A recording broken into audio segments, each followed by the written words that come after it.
हर हर महादेव सभी गुरु भाई बहन को। तो आज है निर्जला एकादशी का व्रत और हम आ गए हैं घर में पूजा पाठ करके बाबा भोले के मंदिर में पूजा करने के लिए। बाबा की कृपा सब पर बनी रहे। बाबा के भजन सुनाएंगे, अच्छा लगे तो लाइक जरूर कीजिए।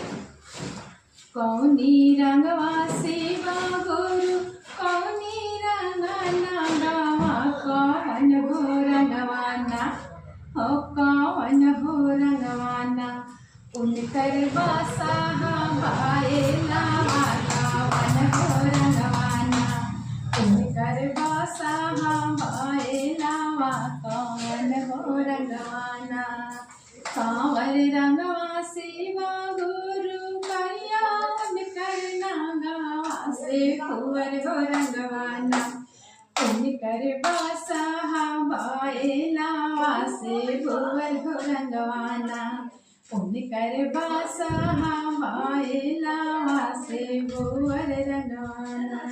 हर